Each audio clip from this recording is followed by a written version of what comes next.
परशुराम ने कर्ण को दिया श्राप। कर्ण द्वापर युग के महान योद्धा में से एक थे, लेकिन उनको मिला श्राप उनकी मौत का कारण बन गया। कर्ण को उनके जीवन काल में दो श्राप मिले थे। उन्हें पहला श्राप उनके गुरु भगवान परशुराम ने दिया था, जबकि दूसरा श्राप एक ब्राह्मण ने दिया था। कर्ण को बचपन से ही धनुर्धर बनने की चाहत थी, लेकिन सूत पुत्र होने के कारण कोई उन्हें शिक्षा नहीं देता था।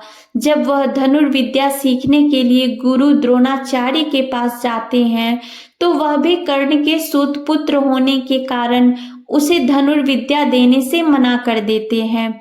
इससे कर्ण निराश होकर भगवान परशुराम के पास पहुंच जाते हैं, लेकिन भगवान परशुराम भी सिर्फ ब्राह्मणों को ही विद्या देते थे। अब कर्ण किसी भी तरह से धनुर्विद्या सीखना चाहता था, तो वह भगवान परशुराम से झूठ बोलता है कि वह ब्राह्मण है। भगवान परशुराम भी कर्ण को ब्राह्मण समझकर उसे शिक्षा देने लगते हैं। जब कर्ण की शिक्षा खत्म होने वाली होती है, तब एक दिन उसके गुरु भगवान परशुराम दोपहर के समय कर्ण की जंघा पर सिर रखकर आराम कर रहे होते हैं। थोड़े समय बाद वहां एक बिच्छू आता है, जो कर्ण के जंघा पर काट लेता है।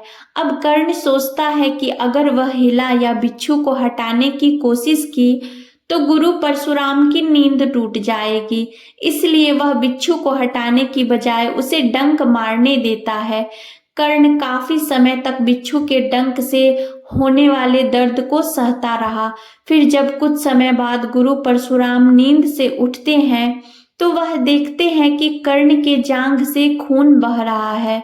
यह देखकर भगवान परशुराम गुस्से में कहते हैं, इतनी सहनशीलता सिर्फ किसी क्षत्रिय में ही हो सकती है। तुमने मुझसे झूठ बोलकर ज्ञान हासिल किया है, इसलिए मैं तुम्हें श्राप देता हूँ कि जब भी तुम्हें मेरी दी हुई विद्या की सबसे ज्यादा जरूरत होगी, उस समय वह काम नहीं आएगी। इससे निराश होकर कर्ण अपने गुरु से कहता है कि वह स्वयं नहीं जानता था कि वह किस वंश और कुल का है।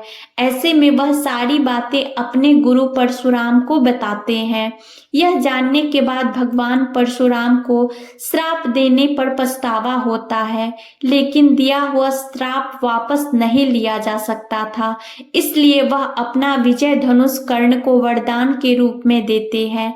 इसके बाद कर्ण भगवान परशुराम के आश्रम से विदा लेते हैं। इस घटना के कुछ वर्ष बाद एक दिन कर्ण जंगल में किसी अत्याचारी राक्षस का पीछा कर रहे होते हैं। वह राक्षस को निशाना बनाते हुए उसे मारने के लिए बाण चलाते हैं, लेकिन राक्षस अचानक गायब हो जाता है और बाण दलदल में फंसी एक गाय को लग जाता है। बाण लगने से गाय की वहीं पर मौत हो जाती है। उस गाय का स्वामी एक ब्राह्मण होता है, जो गाय की दुर्दशा देखकर कर्ण को वहीं पर श्राप दे देता है। श्राप में ब्राह्मण कहता है कि जिस तरह तुमने एक असहाय गाय को मारा है, ठीक उसी तरह ही एक दिन तुम्हारी भी मृत्यु होगी। आगे चलकर इन दोनों श्राप का प्रभाव महाभारत के युद्ध में नजर आया। युद्ध के दौरान कर्ण के रथ का पहिया दलदल में फंस जाता है। जब कर्ण उसे निकालने के लिए रथ से उतरता है, तभी अर्जुन बाण चला देता है, जिससे कर्ण की मृत्यु हो जाती है।